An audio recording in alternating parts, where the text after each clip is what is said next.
Hello students. Next जो topic है हमारा वो है factors on which rate of reaction depends. ठीक है, पिछले लेक्चर में आपने पढ़ा कि जो रेट ऑफ रिएक्शन है वो क्या होता है, कैसे उसको कैलकुलेट करते हैं, है ना। अब बात कर लेते हैं कि कौन से ऐसे फैक्टर हैं जिस पे रेट ऑफ रिएक्शन डिपेंड करता है। ठीक है, तो फर्स्ट है नेचर ऑफ रिएक्टेंट्स। रिएक्टेंट्स कैसे हैं उस पर डिपेंड करेगा रेट ऑफ रिएक्शन।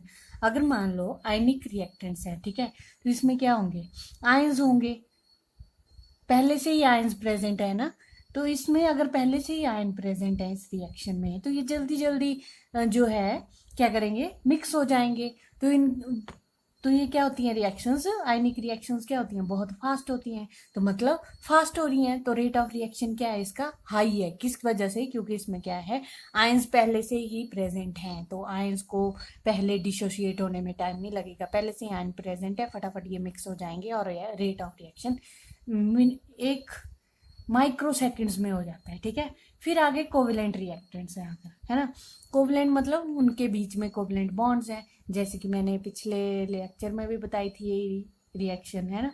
तो इसमें NN और HH के बीच में कोवेलेंट बॉन्ड है, बॉन्ड ब्रेक करेगा फिर बॉन्ड फॉर्म करेगा, तो वो टाइम लेगा थोड़ा, है ना, टाइम टेकिंग प्रोसेस है, तो उसका रेट ऑफ रिएक्शन भी क्या होगा, लो होगा। किसकी वजह से, क्योंकि उसके बीच में क्या है, कोवेलेंट बॉन्ड है। कोवेलेंट बॉन्ड को पहले तोड़ना पड़ेगा, है ना। आपको पता है कोवेलेंट बॉन्ड जो है स्ट्रॉन्ग बॉन्ड्स होते हैं। ठीक है, नेक्स्ट है होमोजीनियस रिएक्टेंट्स और हिट्रोजीनियस। अगर एक टाइप के रिएक्टेंट्स हैं तो वो जल्दी घुल मिल जाएंगे, अगर डिफरेंट डिफरेंट टाइप्स के हैं तो टाइम लगाएंगे। इसका एग्जांपल आप ऐसे भी समझ सकते हो कि मान लो कुछ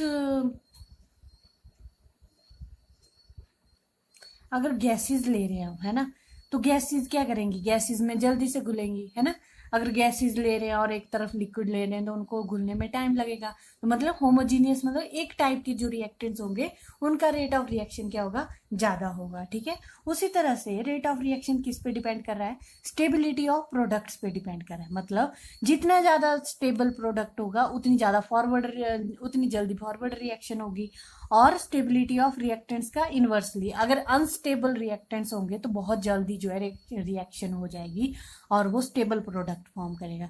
अगर रिएक्टेंट्स स्टेबल हैं तो वो क्यों टूटना चाहेंगे, है ना, तब तो वो टूटना ही नहीं चाहेंगे और प्रोडक्ट्स फॉर्म ही नहीं करेंगे, तो रेट ऑफ रिएक्शन क्या होगा, बहुत ही स्लो होगा। तो अनस्टेबल जो स्टेबिलिटी, इसीलिए स्टेबिलिटी की ऑफ रिएक्टेंट्स क्या है, इन्वर्सली प्रोपोर्शनल है। ठीक है, जैसे कि आप एग्जाम्पल ले लो एसिटिक एसिड का, ठीक है, CH3COOH किस में कन्वर्ट हो रहा है, CH3COO negative plus OH positive. ठीक है, उसी तरह से HCOOH R और रेट ऑफ रिएक्शन, ठीक है, और किस में कन्वर्ट हो रहा है, HCOO negative plus H positive. ठीक है, तो इसमें से कौन सा स्टेबल होगा प्रोडक्ट। आपने जो है +1 में इंडक्टिव इफेक्ट के बारे में पढ़ा होगा या पहले पढ़ा होगा इंडक्टिव इफेक्ट में, कि जो इलेक्ट्रॉन रिच कंपाउंड्स होते हैं वो क्या करते हैं, इलेक्ट्रॉन डोनेट करते हैं। तो इसमें तो पहले से ही नेगेटिव चार्ज है और ये CH3 और इसको इलेक्ट्रॉन्स दे रहा है, तो क्या होगा, ये अनस्टेबल होगा, तो इसका रेट ऑफ रिएक्शन भी क्या है, कम होगा। उसी तरह से यहाँ पे H क्या है, इलेक्ट्रॉन गेन करने की कैपेसिटी इसकी ज्यादा होती है और इसके ऊपर नेगेटिव चार्ज है, तो इसका ये स्टेबल प्रोडक्ट होगा। तो रेट ऑफ रिएक्शन अगर इसका 1 है और इसका 2, तो rate of reaction 2 is greater than rate of reaction 1। ठीक है, तो स्टेबिलिटी ऑफ प्रोडक्ट्स पे डिपेंड कर रहा है रेट ऑफ रिएक्शन। ठीक है, नेक्स्ट फैक्टर है फिजिकल स्टेट। ठीक है, गैसियस है, लिक्विड है, सॉलिड है। तो गैसियस के जो फिजिकल स्टेट में जिस फिजिकल स्टेट में जो रिएक्टेंट्स होंगे, अगर गैसियस में होंगे तो उनका जो है रेट ऑफ रिएक्शन भी ज्यादा होगा। कैसे, अब यहाँ पे ये मॉलिक्यूल्स क्या होंगे, बहुत दूर दूर होंगे, है ना, तो इनकी कोलिजन करने की कैपेसिटी बहुत ज्यादा होगी। जितनी ज्यादा कैपेसिटी होगी इनकी कोलिजन करने की, मतलब रैंडम मोशन भी ज्यादा होगा इनमें, है ना, तो उतना ही ज्यादा क्या होगा, रेट ऑफ रिएक्शन होगा। उसी तरह से अगर सॉलिड्स की बात ले लें तो इनमें इतनी कैपेसिटी नहीं है कोलाइड करने की, तो मतलब इनमें रैंडम मोशन भी नहीं है, तो इनका जो रेट ऑफ रिएक्शन होगा वो बहुत ही स्लो होगा। तो फिजिकल स्टेट पे भी डिपेंड करता है कि रिएक्टेंट्स की फिजिकल स्टेट कौन सी है। ठीक है, नेक्स्ट फैक्टर है surface area of reactant. Generally जो है हम इसको सॉलिड के केस में मान के चलते हैं। ठीक है, तो इसमें जो रेट ऑफ रिएक्शन है वो किस पे डिपेंड कर रहा है, area of surface area of reactant पे। जितना ज्यादा सरफेस एरिया होगा उतनी जल्दी रेट ऑफ रिएक्शन होगा। अब मान लो आपने एक कप में जो है दूध ले लिया या चाय ले ली, ठीक है, तो उसमें जो है आपने शुगर जो है डिजोल्व करनी है। आप ये क्यूब्स, बड़े बड़े क्यूब्स वाली शुगर लोगे या छोटे छोटे दानों वाली लोगे, कौन सी ज्यादा जल्दी घुलेगी?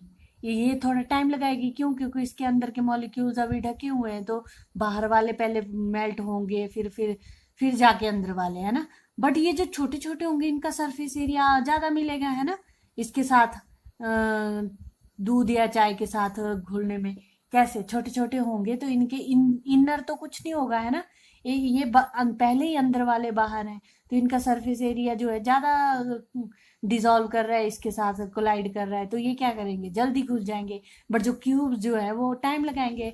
तो आपने देखा होगा अगर आप शुगर पाउडर लेते हो तो वो बहुत जल्दी घुल जाता है as comparison to sugar cubes. तो ये सरफेस एरिया का कंसेप्ट है कि जितना ज्यादा सरफेस एरिया होगा रिएक्टेंट्स का उतना ज्यादा रेट ऑफ रिएक्शन होगा, ठीक है। नेक्स्ट है इंटेंसिटी ऑफ लाइट। लाइट पे भी डिपेंड करता है कि जितनी ज्यादा इंटेंसिटी होगी लाइट की उतनी ज्यादा रेट ऑफ रिएक्शन होगा, ठीक है। कैसे? कुछ रिएक्शंस जो होती हैं फोटो सेंसिटिव रिएक्शंस होती हैं, मतलब लाइट की प्रेजेंस में होती हैं, उनको हम फोटोकेमिकल रिएक्शंस भी बोलते हैं, ठीक है। जैसे कि H2+Cl2 in the presence of light, H mu से डिनोट करते हैं लाइट को, है ना। और ये फोटोन्स भी होते हैं, फोटोन्स के नंबर में होती है लाइट, ठीक है। 2HCl में कन्वर्ट हो रहा है, गैसियस फेज है, ठीक है। तो ये लाइट की प्रेजेंस में जो है बहुत जल्दी रिएक्शन हो जा रहा है। तो अगर increase in intensity of light है, डिपेंड्स, मतलब वो क्या देंगे, नंबर ऑफ प्रोटॉन्स भी ज्यादा देंगे, फोटोन्स, है ना। जितने ज्यादा फोटोन्स होंगे उतनी ज्यादा रेट ऑफ रिएक्शन होगा। तो इंटेंसिटी ऑफ लाइट पे भी डिपेंड कर रहा है। अगर मान लो पहले जो रिएक्शन है वो हो रही है 60 वॉट में, ठीक है, आपने बल्ब लगा हुआ है वो हो रही है 60 वॉट में। फिर क्या करते हो आप 100 वॉट का बल्ब लगा देते हो उस रिएक्शन को करने के लिए, उस कंडीशन में जिसमें वो हो रही है, ठीक है। तो वो रिएक्शन क्या हो जाती है, बहुत जल्दी हो रही है। तो हमने क्या किया, इंक्रीज कर दिया, किसमें, फोटोन्स में इंक्रीज कर दिया। जब फोटोन्स में इंक्रीज हुआ तो रेट ऑफ रिएक्शन भी क्या हुआ, इंक्रीज हो गया, है ना। तो इंटेंसिटी ऑफ लाइट पे भी रेट ऑफ रिएक्शन क्या करता है, डिपेंड करता है, ठीक है। नेक्स्ट है कैटलिस्ट के बारे में। कैटलिस्ट होता क्या है, आपने शायद पढ़ा हो या ना पढ़ा हो। तो कैटलिस्ट होता है जो क्या करता है, स्पीड अप कर देता है और कभी कभी डाउन भी कर देता है रेट ऑफ केमिकल रिएक्शन, ठीक है। तो जनरली जो है हम पॉजिटिव कैटलिस्ट की ही बात करते हैं, जो कि स्पीड अप कर देता है केमिकल रिएक्शन को, ठीक है। ये क्या करेगा, sets up an alternate path from reactants to products with lower activation energy. अब एक्टिवेशन एनर्जी की बात आ गई यहाँ पे। ये क्या करेगा, दूसरा अल्टरनेट पाथ प्रोवाइड करवा देगा और रिएक्शन के लिए, ठीक है। कैटलिस्ट का काम क्या होता है, स्पीड अप करना रिएक्शन को, ठीक है। तो ये कैटलिस्ट क्या करता है, स्पीड अप कैसे करता है, तो ये क्या करता है, दूसरा अल्टरनेट पाथ प्रोवाइड करवा देता है। जैसे कि आप देख लो यहाँ पे हमने ग्राफ बनाया एनर्जी और कंसंट्रेशन में, है ना। तो यहाँ पे ये रिएक्टेंट्स हैं, ये प्रोडक्ट्स हैं, ठीक है। तो पहले ये रिएक्शन हो रही थी इस पाथ से, ठीक है, विदाउट कैटलिस्ट। तो ये क्या है, इसकी एक्टिवेशन एनर्जी है, ठीक है। इस एनर्जी पे जो है, इस एनर्जी बैरियर को क्रॉस करके ही ये क्या करेगा, प्रोडक्ट्स बनाएगा, ठीक है। अब जब हमने कैटलिस्ट इस रिएक्शन में डाला तो इसने ये पाथ इसको दे दिया, ठीक है, रिएक्शन को। मतलब आपको ये एनर्जी ब्रिज जो है क्रॉस करने की जरूरत नहीं, आप ये रिएक्शन इतने से पाथ से भी कवर कर सकते हो। तो इसने क्या किया, अल्टरनेट पाथ दे दिया रिएक्शन को, है ना। तो एक्टिवेशन एनर्जी क्या हो गई, यहाँ पे कम हो गई।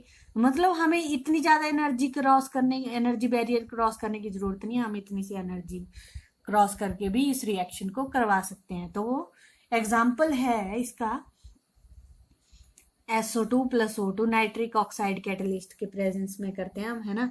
तो इसमें जो है रेट ऑफ रिएक्शन इस कैटलिस्ट पे डिपेंड करता है। जितना ज्यादा हम नाइट्रिक ऑक्साइड डालते जाएंगे उतनी ज्यादा रेट ऑफ रिएक्शन होगा और उतनी जल्दी हमें प्रोडक्ट मिलता जाएगा, ठीक है। तो कैटलिस्ट का बहुत बड़ा रोल है रेट ऑफ रिएक्शन को इंक्रीज करने में। ठीक है, नेक्स्ट फैक्टर है टेम्परेचर का। ठीक है, तो जनरली जो है, ऑलवेज नहीं, जनरली क्या होता है कि जो अगर टेम्परेचर इंक्रीज करते हैं तो उसके इंक्रीज करने पे ही रेट ऑफ रिएक्शन क्या हो जाता है, इंक्रीज हो जाता है।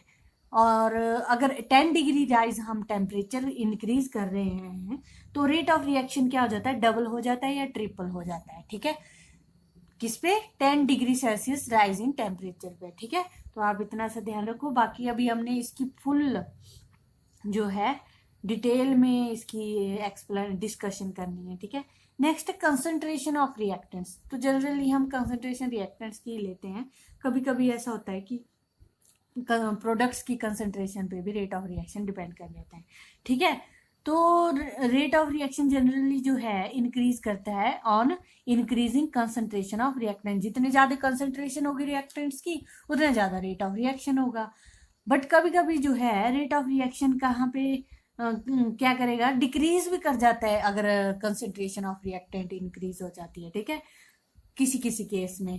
फिर कई बार क्या होता है कि रेट ऑफ रिएक्शन सेम रहता है, चाहे आप कंसंट्रेशन बढ़ाओ रिएक्टेंट्स की चाहे या घटाओ, बट रेट ऑफ रिएक्शन क्या रहेगा, सेम रहेगा। ठीक है, उसी तरह से कई कई बार क्या होता है कि रेट ऑफ रिएक्शन जो है प्रोडक्ट्स की कंसंट्रेशन पे भी डिपेंड करता है। ठीक है, किसकी, प्रोडक्ट्स की कंसंट्रेशन पे भी। ठीक है, और रेट ऑफ रिएक्शन में डिपेंड ऑन वन और ऑल और नन रिएक्टेंट्स। ठीक है, तो कई बार क्या होता है रेट ऑफ रिएक्शन किसी एक रिएक्टेंट पे डिपेंड करता है, कभी कभी सारे रिएक्टेंट्स पे डिपेंड करता है, और कभी कभी किसी भी रिएक्टेंट पे डिपेंड नहीं करता। ठीक है, तो इसके बारे में हम डिटेल में पढ़ने वाले हैं। अगला लेक्चर जो होगा हमारा वो इसी फैक्टर से स्टार्ट होगा, कंसंट्रेशन ऑफ रिएक्टेंट से। ठीक है, तो आपके सिलेबस में जो है 3 फैक्टर्स हैं जो कि आपको डिटेल में पढ़ने हैं। कौन कौन से, कंसंट्रेशन ऑफ रिएक्टेंट्स, टेम्परेचर और कैटलिस्ट। इन 3 फैक्टर्स पे रेट ऑफ रिएक्शन क्या वेरी कर रहा है, किस तरह से जो है उसका चेंज आ रहा है ना, उसके बारे में पढ़ेंगे। फिर इसके अंदर आ जाता है rate of law, concentration of reactants में रेट लॉ भी आ जाता है ना। फिर आप ऑर्डर ऑफ रिएक्शंस भी पढ़ोगे, 0 ऑर्डर, फर्स्ट ऑर्डर। ठीक है, वो भी आपके सिलेबस में है। तो आज के लिए इतना ही, नेक्स्ट लेक्चर में हम इस फैक्टर को स्टार्ट कर देंगे। ठीक है, कंसंट्रेशन ऑफ रिएक्टेंट्स के वाले फैक्टर को। ठीक है, ओके, थैंक यू।